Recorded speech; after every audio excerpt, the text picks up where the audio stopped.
Vous savez, à Lagos, tout le monde connaît le nom de Henry Ozeni, un milliardaire, propriétaire d'hôtels, brillant, froid et presque intouchable.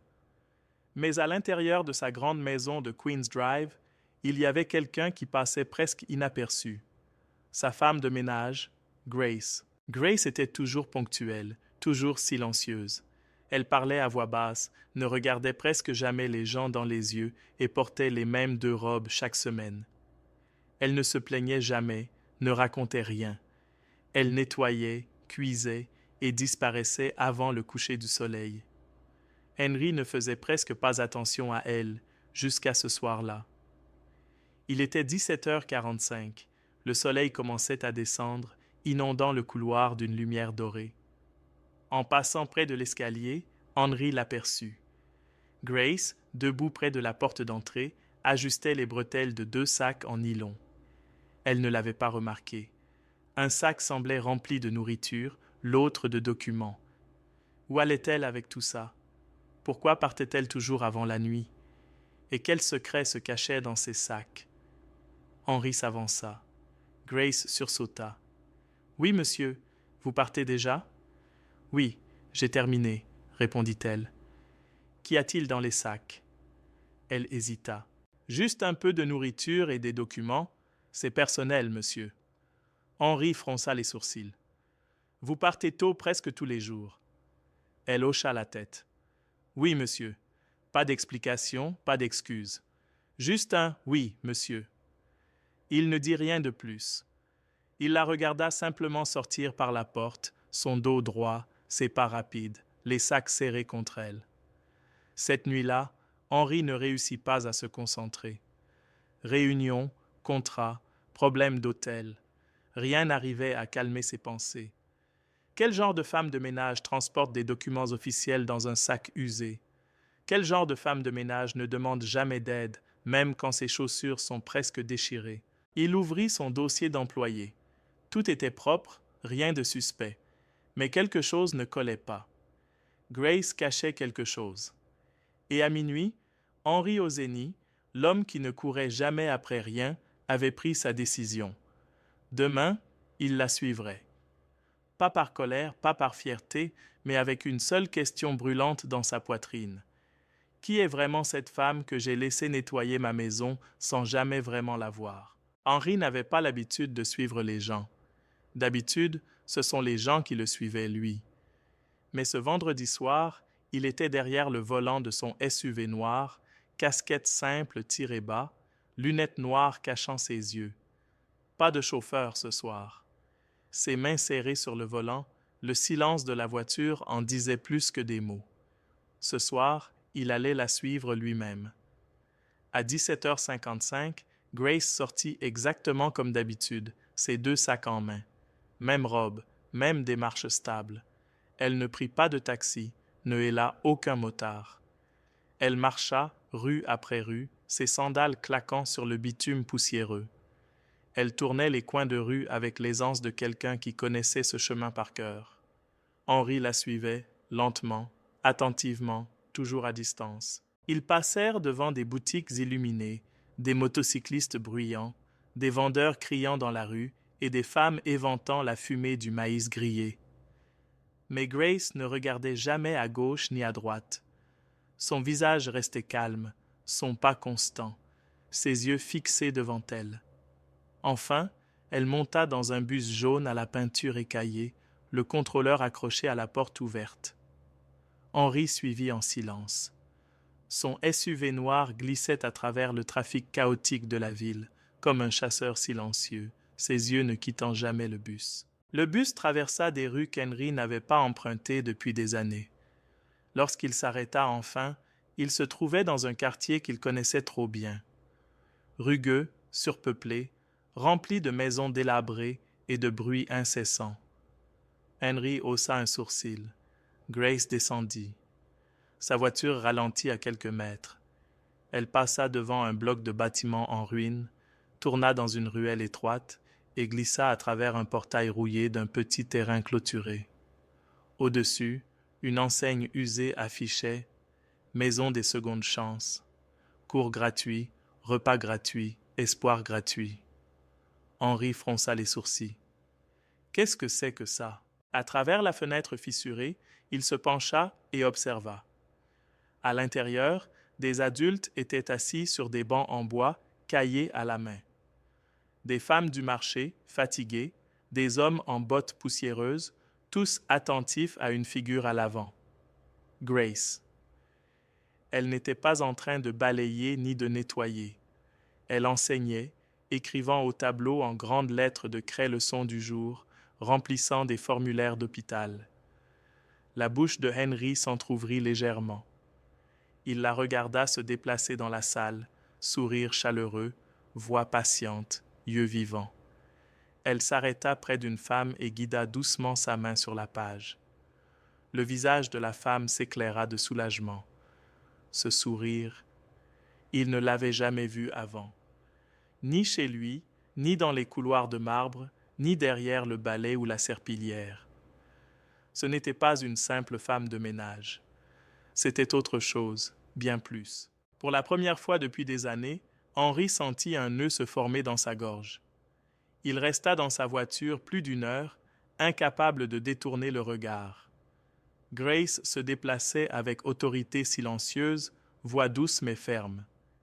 Elle répétait patiemment les mots jusqu'à ce que ses élèves comprennent. Quand un vieil homme peinait à prononcer « pharmacie », elle s'agenouilla à côté de lui, souriante. « Dis-le encore avec moi, Papatound. »« Pharmacie. » L'homme sourit comme un enfant qui vient de faire ses premiers pas. Henri sentit son cœur se serrer. Quand la classe se termina, Grace ne partit pas. Elle ouvrit un des sacs en nylon qu'elle avait apportés de sa maison. À l'intérieur, quelques pains, des sachets d'eau. Elle les distribua un par un, d'abord aux personnes âgées, puis aux femmes, puis aux autres. Une femme avec un bébé sur le dos la serra dans ses bras et murmura « Que Dieu te bénisse, Grace. » Henri avala difficilement. Il regarda ses vêtements usés, ses chaussures presque déchirées sur les côtés, sa propre nourriture, à peine suffisante. Pourtant, elle donnait comme si elle avait tout. Et soudain, il ressentit de la honte. Dans son manoir, sa réserve de nourriture débordait. Des placards pleins de vêtements qu'il n'avait pas portés depuis des années. Une salle de sport inutilisée. Des pièces qu'il n'avait jamais ouvertes.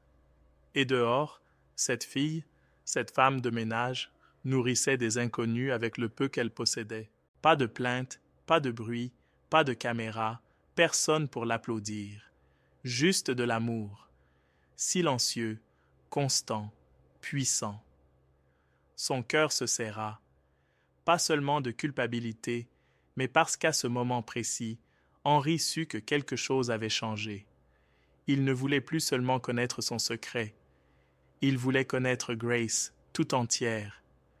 Et peut-être, juste peut-être, il était prêt à ressentir ce qu'il n'avait pas senti depuis longtemps, de l'admiration. Cette nuit-là, Henri ne dormit pas.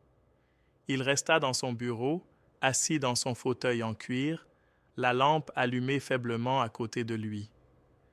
L'image de Grace, debout au tableau, la craie à la main, le sourire lumineux sur son visage, ne cessait de tourner dans sa tête. Ce n'était pas juste de la gentillesse, c'était quelque chose de plus profond. Il ouvrit un tiroir et prit le dossier fin marqué « Staff Grace ». Le reste du nom était effacé. Il l'ouvrit. Grace Joseph, 25 ans. Aucun contact d'urgence, pas de proches répertoriés, juste le strict minimum. Recrutée via une agence de ménage, elle avait travaillé dans 2 autres maisons avant celle-ci. Aucun problème, aucune plainte, aucune référence, juste un dossier impeccable. Trop propre peut-être. Henri prit sa tablette et chercha le centre qu'il avait vu plus tôt. Maison des secondes chances. Une page simple et ancienne apparut. Cours gratuits pour adultes, repas offerts, gérés par des bénévoles. Un petit lien pour les dons. Et là, il la vit. Grace, en blouse verte délavée, debout devant un groupe d'élèves adultes, marqueur à la main, riant. Ses yeux brillaient, ses bras ouverts comme une enseignante appelant ses enfants à elle. Sous la photo, une citation. « Nous n'avons pas besoin d'être riches pour changer les choses. Il suffit d'avoir le cœur pour essayer. » Grace Joseph. Henry se pencha en arrière dans son fauteuil. Le sol semblait s'être déplacé sous lui. Il avait passé des centaines de fois devant elle dans la maison, partagé des repas à la table sans jamais se demander qui elle était en dehors de ses murs. Et pourtant, elle construisait quelque chose que personne ne voyait. Il murmura dans le silence. « Pourquoi ne m'as-tu jamais demandé d'aide ?» Pas de réponse, seulement le silence. Mais maintenant, Henry ne voulait pas de silence. Il voulait son histoire. Comprendre comment une fille avec presque rien pouvait donner autant. Et peut-être, juste peut-être, apprendre lui aussi à vivre ainsi. Le soleil se leva sur Queen's Drive, peignant les murs de la maison d'Henry d'une lumière dorée. Mais lui ne sentait aucune chaleur. Assis à la table du petit déjeuner, thé intact à côté de lui, il fixait la porte de la cuisine. Grace entra, bougeant silencieusement comme d'habitude, le cliquetis des assiettes, le bruit d'un tiroir, l'odeur de plantain frit. Tout semblait normal, mais rien ne l'était vraiment. Elle sortit son plateau. « Bonjour, monsieur. »« Assieds-toi, » dit-il. Elle s'arrêta, surprise. « Monsieur ?»« Assieds-toi, » répéta-t-il, plus doucement cette fois. Grace posa lentement le plateau et s'assit sur le bord de la chaise en face de lui, les yeux baissés. Henry prit sa cuillère, puis s'arrêta. « Je t'ai suivi hier. » Ses mains se figèrent. « J'ai vu le centre, » ajouta-t-il. « J'ai vu comment tu enseignais, comment tu partageais ta nourriture. J'ai tout vu. » Un long silence. Puis, lentement, elle leva les yeux, effrayée. « Je ne volais rien, » dit-elle rapidement. « Je n'ai jamais pris quoi que ce soit dans votre maison. »« Je sais, » répondit Henry doucement. « Je n'ai jamais pensé le contraire. » Elle cligna des yeux. « Alors, pourquoi m'avez-vous suivi ? » Parce que je ne comprenais pas comment quelqu'un avec si peu pouvait donner autant. Ses yeux se remplirent de larmes, mais elle ne parla pas. « Tu n'as jamais demandé d'aide, » continua-t-il. « Pas une seule fois, même quand tes chaussures étaient abîmées ou ton salaire en retard. »« Je ne pensais pas que c'était mon rôle, » murmura-t-elle. « Les gens comme moi, on nous apprend juste à gérer. » Il la regarda, quelque chose de doux scintillant dans ses yeux. « Et si quelqu'un voulait t'aider, pas par pitié, mais parce qu'il t'admire ?» Elle mordilla sa lèvre silencieuse. « Pourquoi le centre ?» demanda-t-il. Enfin, elle parla, voix basse mais assurée. « Mon père ne savait pas lire. Quand ma mère est tombée malade, il ne pouvait pas remplir les formulaires d'hôpital. Le retard a coûté sa vie. On l'a enterré. Ce centre, c'est pour des gens comme lui. » Henry avala difficilement. Il ne s'y attendait pas. Cette fille ne se contentait pas de donner, elle se battait. Et sans le vouloir, elle avait ébranlé quelque chose en lui. Henry resta dans le couloir, tenant sa tasse de café, regardant l'horloge approcher 18 heures. Pour la première fois depuis qu'elle avait commencé à travailler ici, Grace ne se précipitait pas. Elle continuait à bouger dans la cuisine, chantonnant doucement, une mélodie presque apaisante, comme une berceuse. Il écoutait, tranquille, touché par cette paix qui émanait d'elle. Quand elle sortit pour passer la serpillière, il parla enfin. « J'ai relu l'histoire de ton père. Je n'ai pas pu l'oublier. » Elle se tourna, surprise. « Vous vous souvenez ? Je ne pouvais pas oublier. » Ils restèrent là, ni pressés, ni sûrs de ce qui allait suivre. Henry posa sa tasse sur le meuble. « Grace, pourquoi ne m'as-tu jamais demandé d'aide ? J'aurais écouté. » Elle esquissa un petit sourire. « Parce que les gens comme vous ne voient pas souvent ceux comme moi, et je ne voulais pas être un poids. » Henry avala difficilement. « Quand je t'ai vu enseigner ces adultes, ça m'a bouleversé. Tu leur donnes de la dignité. Moi, je n'avais rien fait de comparable. Je le fais simplement, dit-elle doucement. Il s'avança. Tu as accompli plus avec ton petit salaire que beaucoup avec des millions. Tu as créé une maison sans mur. Grace détourna le regard. Mais ce n'est toujours pas assez.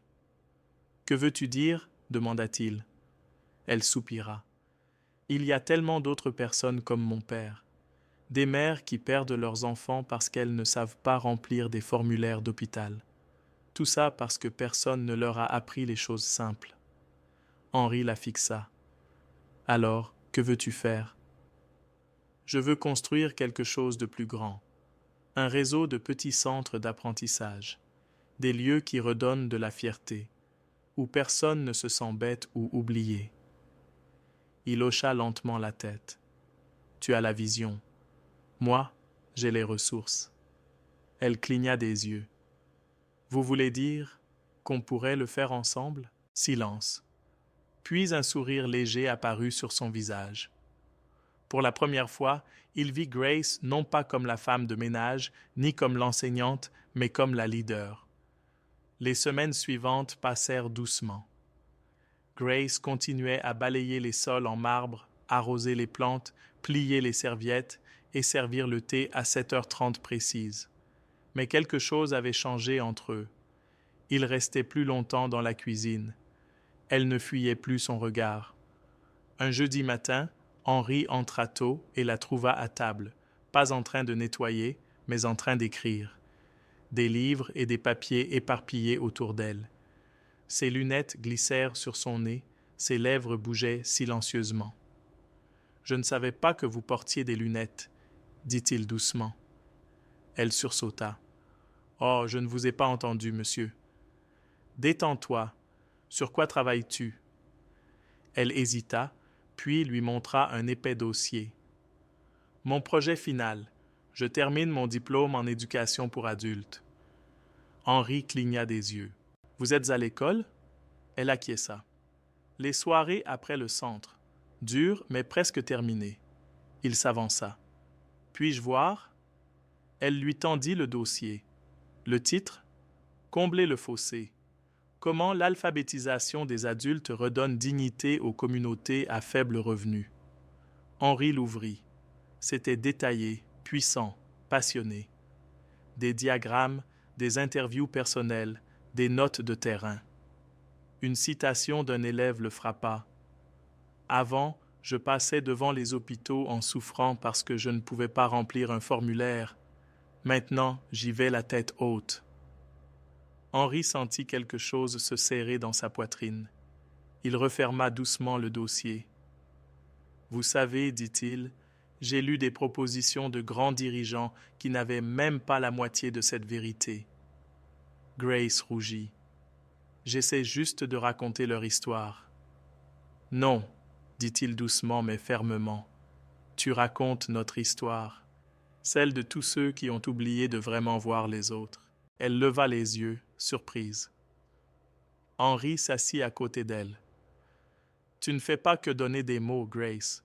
Tu rends aux gens ce qu'ils ont perdu. » Un long moment passa. Le silence n'était pas gênant. Il était plein de respect, de compréhension et de quelque chose d'autre qu'aucun des deux n'était encore prêt à nommer. Pas l'amour, pas encore, mais le début. Lucimedi arriva avec la pluie. Lucille était gris. Le tonnerre grandait doucement au-dessus de la ville. La plupart des gens restent chez eux, mais Grace sortit comme d'habitude à 17h45, tenant son parapluie TCS sax. Henry elle observa depuis la fenêtre. Elle n'y la suivait pas cette fois. Elle n'en avait plus besoin. Elle savait où elle allait. Elle s'y dirigia vers la chambre où elle gardait ses affaires, si petit coin de la maison que lui appartenait. Elle s'arrêta devant la porte. Elle n'était jamais entrée à brevet. Ce n'était pas une chambre de riche, juste un espace simple et propre, un lit unique, un étagère en bois. Sur la table, une photo encadrée, une vieille femme à UXU2. Sa mère, pensait-elle. Elle s'y sentait comme dans un lieu sacré, un endroit construit non pas de briques, mais de sport. Quand elle revint, trimpi par la pluie, Illinois eliculat à la porte. Tu y es tout mouillé, dit-il doucement, and Louis tendait une serviette. Elle le regarda, surprise. Merci. Il n'y s'éloigne pas. Grace, tu avais un voyou. Un sol, quel serait-il? Elle hésita. Créer un android, murmura-t-il. Au personne n'est serait jamais trop petit pour être vu, Henry hocha la tête lentement. Etsigit de ces que vertiator à le construire? Les larmes montrent dans SCSU. Pas parce qu'il proposite, mais parce que pour la première fois, quelqu'un croyait en elle. Le lundi matin, elle est dans la maison était différente. Henry attendait à la table du petit déjeuner, pas pour manger, mais pour elle. Quand Grace arriva avec son plateau, SCSU racontait une autre histoire. Fatigué, mais déterminé. Il lui fit signe de ce soir.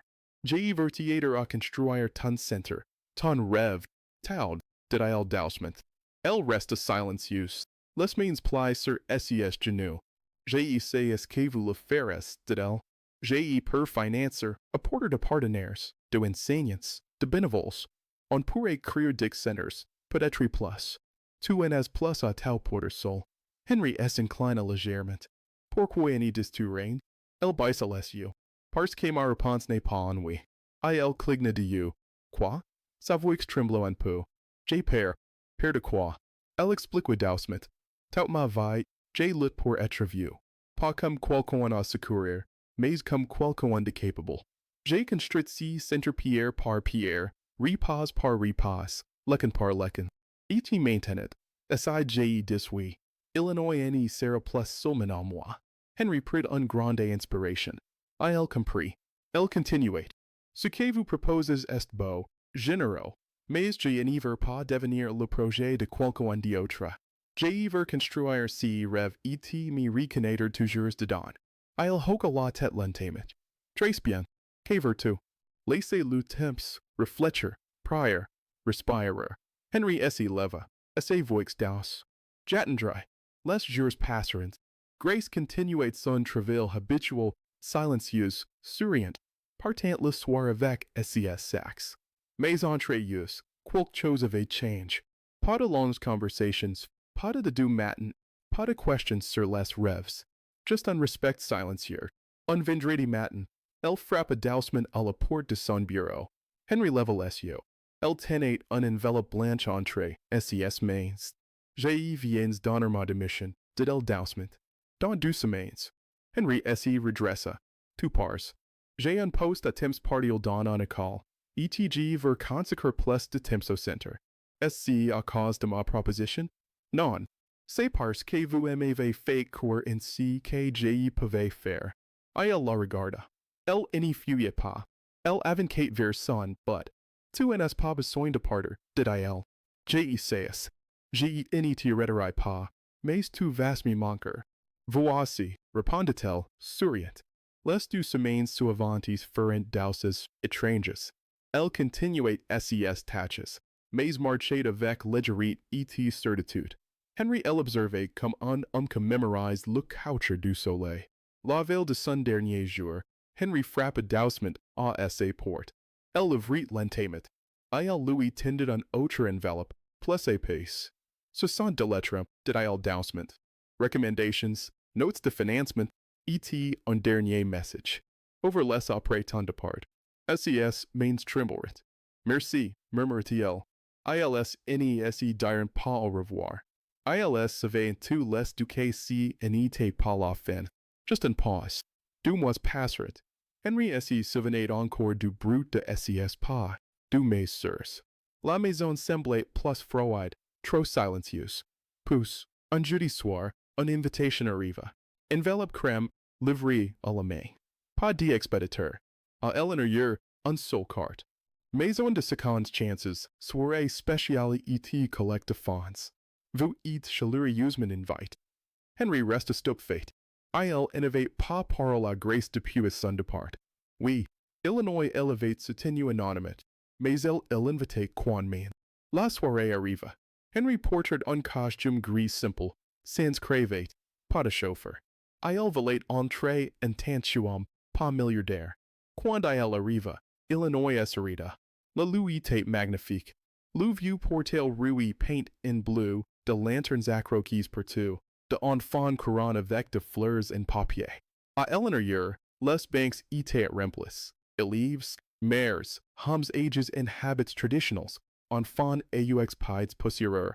Et au centre de tout, Grace, vêtue d'une robe crème simple, elegante et confiante. Leurs regards ainsi quadrant et surit. Ce sourire que de sait. Tu y es venu. Une petite fille lut un poème pour la première fois en anglais. La foule applaudit.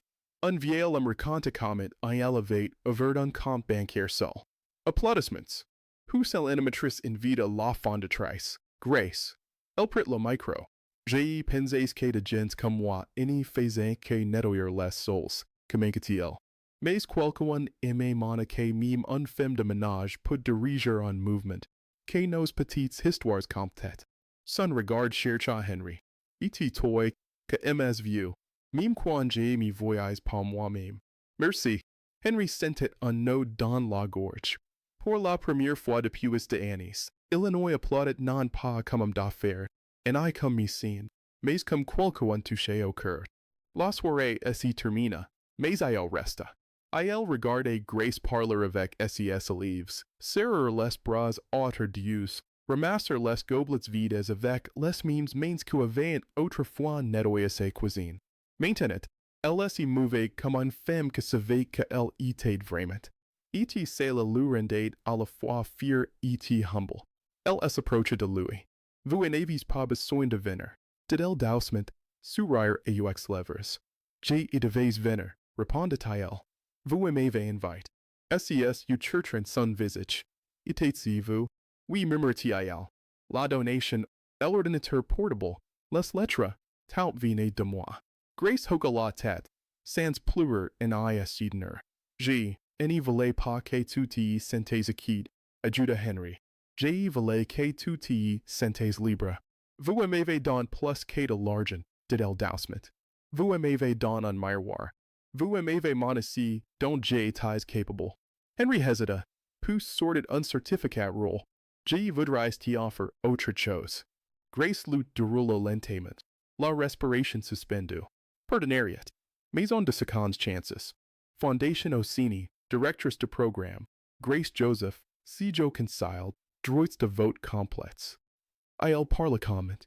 J'ai verrai tendre si projet, à travers loupes avec ton cœur et mes ressources. Ensemble, SES lèvres s'entr'ouvrent, aucun émotif. Il s'approcha encore. Ce n'est pas de la charrette.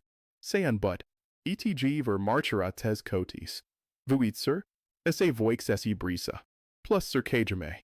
E.T. J. Marais t'invitera à diner. Pas comme patron, pas comme partenaire, mais comme un homme que t'y void vraiment. Les larmes colorant infant sur SES Joes. J. Marais s'y murmura-t-il. Quelques semaines plus tard, le Centre Renove révéla essai nouvelle en scène. Centre d'alphabétisation Grace Joseph, au chac non compte. Co-fond par Henry Orsini et Grace Joseph. Changeant devise, un voix à la fois. Main dans la main sous le ciel d'or, Grace murmura.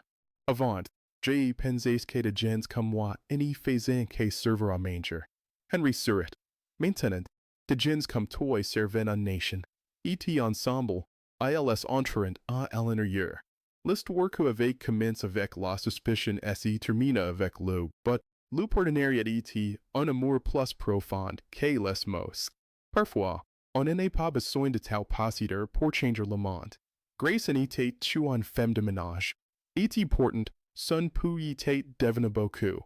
Nous rappelons que la véritable grandeur n'y s'y mesure pas à la richesse au statut, mais à la bonté et aux sacrifices qu'elle en fait pour les autres. Si cette histoire vous a touché, dites-le dans les commentaires et partagez vous nous regardez. N'oubliez pas de vous abonner à Folktales by Olivia pour d'autres histoires émotionnelles, dramatiques et inoubliables. Jusqu'à la prochaine fois, restez gentils, restez forts, et continuez à regarder.